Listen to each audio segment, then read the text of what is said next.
आप लोग को जैसा कि छठ पूजा आ रहा है, तो आप लोग सभी को छठ पूजा का हार्दिक शुभकामनाएं। और आप लोग इस वीडियो को देखने से पहले आप लोग सबसे पहले इसको सब्सक्राइब, लाइक और शेयर करना ना भूलें।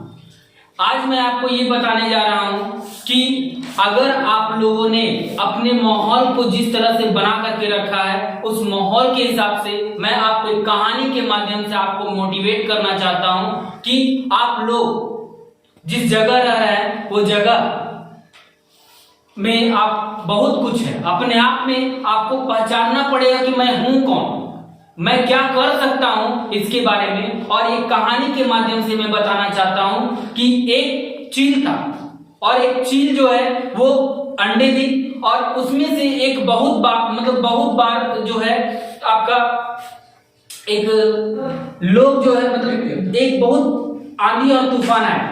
आंधी और तूफान आने के बाद उसमें से एक अंडा जो है नीचे की तरफ गिरा, और नीचे की तरफ गिरने के बाद एक राहगीर वहां से क्रॉस हो रहा था, और राहगीर क्रॉस होने की होते होते वो देखा कि एक अंडा, बोला अरे ये तो अंडा है। वो उसको उठा करके अपने घर की तरफ ले गया, और घर में ले जाकर के वो मुर्गी के अंडे के बीच में उस अंडे को डाल दिया, और डालने के बाद वो अंडा धीरे धीरे बड़ा हुआ, और उससे जो है अंडा को जब सेजा किया तो उससे वो चील का एक बच्चा निकला, क्योंकि वो अंडा चील का। और धीरे धीरे वो चील का बच्चा जो है वो मुर्गी के बच्चे के साथ रहते रहते वो बड़ा हो गया। और बड़ा होने के क्रम में उस समय एक उड़ते उड़ते कहीं से एक चील आया, और चील आने के बाद उसको देखने के बाद बोलता है क्या, अरे ये तो चील का बच्चा है, ये मुर्गी के बच्चे के साथ क्या कर रहा है। बोले ये तो लगता है कि किसी तरह से गलत फहमी में। तो वो जा करके चील का बच्चा को बोलता है, अरे भाई तुम यहाँ क्या कर रहे हो, ये चील का बच्चा होकर के तुम मुर्गी के बच्चे के साथ खेल रहे हो। तो वो चील का बच्चा बोलता है, नहीं मैं तो मुर्गी का बच्चा हूं। तो जिस तरह से हम लोग अपने समाज के आसपास में हम जानते हैं कि हम बहुत कुछ कर सकते हैं, लेकिन अपने समाज के आसपास में रह करके हम लोगों को देखते हैं कि वो कुछ नहीं किया, तो हम भी समझ लेते हैं कि हम भी कुछ नहीं कर सकते। लेकिन वो उसको समझाने के बाद बोला कि तुम मुड़ सकते हो, और उसको बहुत समझाने के बाद एक बार उठा करके उसको छत के ऊपर ले गया। ले जाने के बाद बोलता है तुम मुड़ सकते हो, तुम्हें मैं विश्वास दिलाता हूं। और जिस तरह से मैं आप लोगों को बताता हूं कि आप लोग पढ़ाई के माध्यम से उस ऊंचाई को पा सकते हैं जिसकी आपने कल्पना नहीं की थी, वो ऊंचाई को उसी तरह से जिस तरह से वो चील का बच्चा को बोला गया।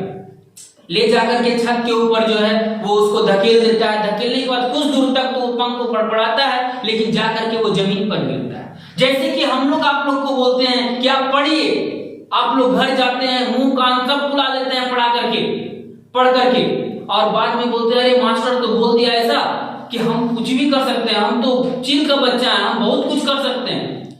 उसी तरह से वो बोला कि अरे ये तो हम कुछ नहीं कर सकते।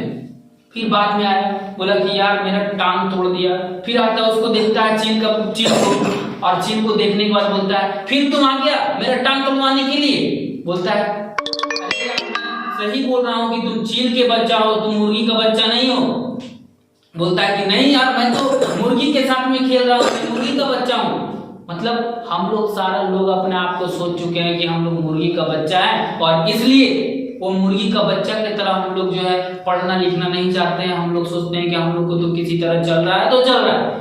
लेकिन आप लोग अपने आप को पहचानने में मैं आपका मदद करूंगा। और आप जानते हैं कि हमें विश्वास है कि आप उस चील के बच्चे के जैसे उड़ सकते हैं, जो अपनी ऊंचाई को, अपने आसमान को छूने का चाह रखता है। लेकिन आप लोग बदकिस्मती से आप लोग जिस समाज में, जिस परिवेश में रह रहे हैं, वहां पर सब आप लोगों को बता ही नहीं रहा है कि वो किस तरह से आप क्या कर सकते हैं। दोबारा वो चील आया, और चील आने के बाद उस चील का बच्चा को बोला चलो एक बार आप तुमको दिखाते हैं कि तुम वाकई में चील का बच्चा हो। जैसे हम आपको बोलते हैं कि आप अपने जीवन में वो मुकाम को हासिल कर सकते हैं जिस मुकाम को आपने कभी सोचा नहीं। उसको उठा करके फिर ले गया, ले जाने के बाद उसको धकेल दिया और चील का बच्चा जो उस समय उड़ना शुरू किया और वो इतना उड़ा जब तक वो थका नहीं तब तक वो आसमान को छू लेना चाहता था। आपको मैं ये विश्वास दिलाता हूं कि आप लोग भी वही चील के बच्चे के जैसा आप उड़ सकते हैं। केवल आप चाह तो रखिए, आप हिम्मत तो रखिए। अगर आप जिस दिन आपको ये पता चल गया कि मैं वाकई में चील का बच्चा का जैसा हूं, तो आप निश्चित रूप से इतना पढ़ेंगे कि आपको मतलब किसी को बोलने का जरूरत नहीं पड़ेगा कि आप पढ़िए। इसलिए अब ये कहानी हम लोगों को यही शिक्षा देती है कि हमें अपने आप को पहचानना पड़ेगा। जिस दिन हम अपने आप को पहचान लेंगे उस दिन वाकई में हम वो आसमान, वो ऊंचाई को छू सकते हैं जिसकी कल्पना हमारे समाज में भी लोगों ने नहीं किया था और हम भी नहीं किए थे कभी। इसी के माध्यम से हम अपने बात को विराम देते हैं और आप लोगों को छठ पूजा का हार्दिक शुभकामनाएं देने के साथ ही आप लोग इस चैनल को लाइक सब्सक्राइब करना ना भूलें, क्योंकि अब हम बहुत उम्मीद के साथ अपने सारे वीडियो को बनाते हैं और आपको अगर आप हमें लाइक और सब्सक्राइब करके अपना आशीर्वाद देंगे तो निश्चित रूप से हम और भी इसी तरह का बहुत सारा वीडियो आपके सामने लाते रहेंगे। धन्यवाद।